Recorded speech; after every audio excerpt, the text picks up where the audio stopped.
Black Bengal ছাগল প্রধানত মাংস ও চামড়া উৎপাদনকারী জাত হিসেবে বিশ্বে স্বীকৃত। এদের গড় ওজন 15 থেকে 20 কেজি ও দৈনিক ওজন বৃদ্ধির হার দৈনিক 20 থেকে 40 গ্রাম।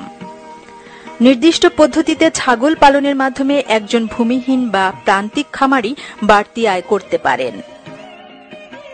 নির্দিষ্ট পদ্ধতি অনুযায়ী ছাগল পালন করলে ছাগলের দৈনিক গড় ওজন বাড়ে, গর্ভধারণের জন্য কম সংখ্যক পালের প্রয়োজন হয় ও অল্প সময়ে অধিক বাচ্চা উৎপাদন করা সম্ভব। এছাড়া বয়স্ক ছাগি ও বাচ্চার মৃত্যুর হারও কমে যায়। সর্বোপরি কম খরচে বেশি আয় করা যায়। ফলপ্রসূ উৎপাদনের জন্য সঠিক পরিমাণ খাদ্য সরবরাহ অত্যন্ত জরুরি।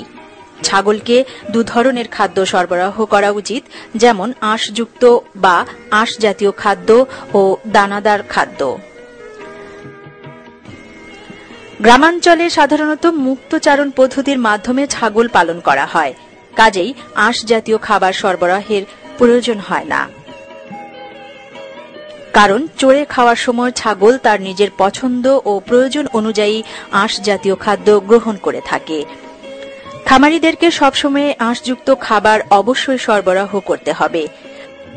শস্য মৌসুমে যখন ক্ষেতে ফসল থাকে তখন মুক্তচারণের ফলে ক্ষেতের ফসল নষ্ট হয়ে যাওয়ার সম্ভাবনা থাকে। এ থেকে ঝগড়া বিবাদের সৃষ্টি হয়, কাজেই এ সময় ছাগলকে মাঠে বা রাস্তার ধারে বেঁধে চড়ানো উচিত।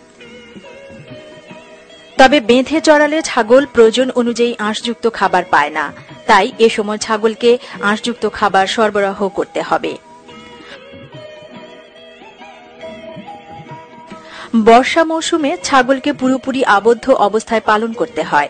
এ সময়ে অবশ্যই আঁশযুক্ত খাবার হিসেবে বিভিন্ন গাছের পাতা ও সবুজ ঘাস দেয়া যেতে পারে। শুষ্ক মৌসুমে অর্থাৎ যে সময়ে ক্ষেতে ফসল থাকে সে সময়ে 50 ভাগ গাছের পাতার সাথে 50 ভাগ সবুজ ঘাস সরবরাহ করলে ভালো উৎপাদন পাওয়া যাবে। ক্ষুদ্র খামারিরা বাড়ির আঙিনা, জমির আইল ও রাস্তার পাশে নেপিয়ার, আলফালফা, বার্সিম, ইপিলিপিল ইত্যাদির চারা রোপণ করতে পারেন। এ থেকে সারা বছর আঁশযুক্ত খাবার সংগ্রহ করা সহজ হবে। শুধুমাত্র আঁশযুক্ত খাবার ছাগলের প্রয়োজনীয় পুষ্টি উপাদানের চাহিদা মেটাতে পারে না। আশানুরূপ উৎপাদন পেতে হলে আঁশযুক্ত খাবারের সাথে দানাদার খাবার অবশ্যই সরবরাহ করা প্রয়োজন। পরীক্ষা করে দেখা গেছে নির্দিষ্ট হারে দানাদার খাদ্যের মিশ্রণ ব্যবহার করলে ছাগল থেকে ভালো উৎপাদন ফলাফল পাওয়া সম্ভব। দানাদার খাদ্যের মিশ্রণ যা হওয়া দরকার তা হল গমের ভুসি 45 ভাগ, চালের কুড়া 20 ভাগ, খেসারি ভাঙা 18 ভাগ, তিলের খৈল 16 ভাগ, লবণ 0.9 ভাগ এবং এম্বাভিট 0.1 ভাগ সহ মোট 100 ভাগ। লক্ষ্য রাখতে হবে যাতে উল্লেখিত খাদ্যের মিশ্রণে শতকরা 16 ভাগ অপরিশোধিত আমিষ থাকে। খাওয়ানো পদ্ধতি হল পর্যাপ্ত পরিমাণ আঁশযুক্ত খাবার সুবিধামতো সময়ে দিনে 2 বা ততোধিকবারে সরবরাহ করলেই চলবে। এসব দানাদার খাদ্যের মিশ্রণ প্রাপ্তবয়স্ক প্রতি ছাগিকে প্রতিদিন 160 গ্রাম অর্থাৎ 80 গ্রাম সকালে ও 80 গ্রাম বিকেলে এবং 3 মাস বয়স পর্যন্ত প্রতিটি ছাগলের বাচ্চাকে প্রতিদিন 100 গ্রাম অর্থাৎ 50 গ্রাম সকালে ও 50 গ্রাম বিকালে সরবরাহ করতে হবে। পর্যাপ্ত পরিমাণ বিশুদ্ধ পানি সরবরাহের ব্যবস্থা রাখতে হবে। গ্রামাঞ্চলে মুক্তচারণ পদ্ধতিতে ছাগল পালন করা হয়। এ কারণে শুধুমাত্র রাতে নিরাপদে বাসস্থানে রাখার প্রয়োজন হয়।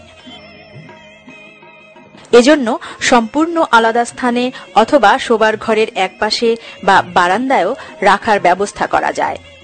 ছাগলের ঘরের চাল হিসেবে টিন, টাইল, খড় বা গাছের পাতা ব্যবহার করা যায়।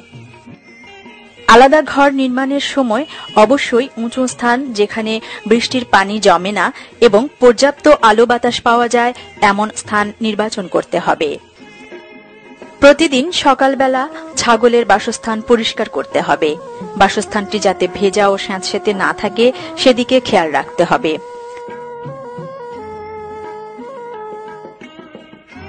শীতকালে বেশি ঠান্ডা থেকে রক্ষা করার জন্য ছাগলের ঘরে প্রয়োজন অনুযায়ী চট দিয়ে পর্দার ব্যবস্থা করতে হবে।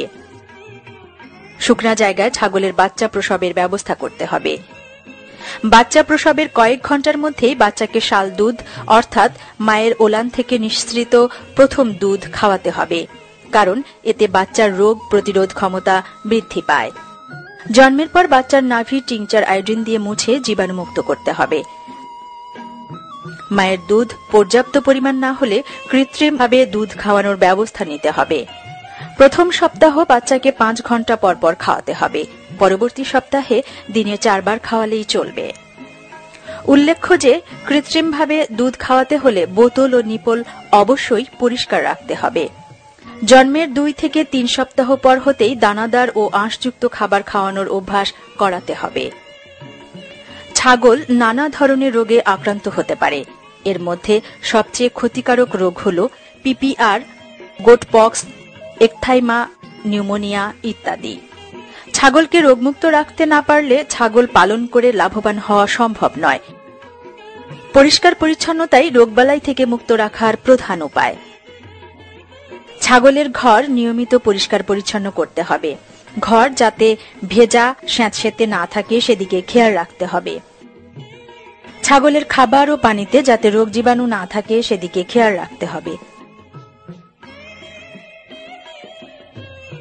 নতুন ছাগল ক্রয় করার পর অন্তত 7 দিন আলাদা করে রাখতে হবে।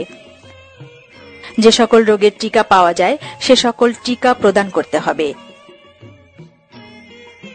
কোন রোগের লক্ষণ দেখা দেয়া মাত্র রোগাক্রান্ত ছাগলকে আলাদা করে রাখতে হবে।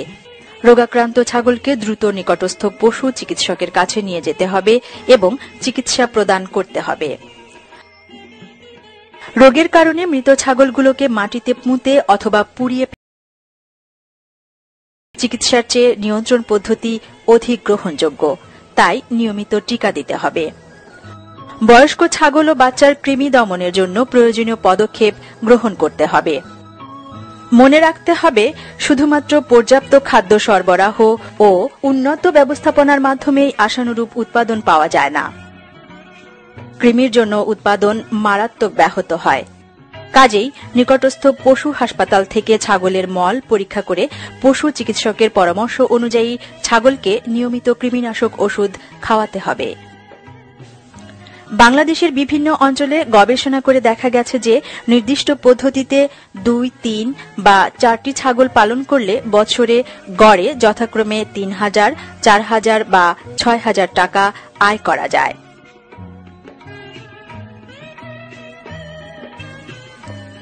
আমাদের দেশের দরিদ্র খামারি ও দুস্থ মহিলাগণ এর নির্দিষ্ট পদ্ধতি অনুসরণ করে ছাগল পালন করলে আর্থিকভাবে লাভবান হওয়ার যেমন সুযোগ রয়েছে, তেমনি রয়েছে নিজের অবস্থার উন্নয়নের উজ্জ্বল সম্ভাবনা। পরিবর্তন করে দিতে পারে আমাদের জীবনযাত্রার মান।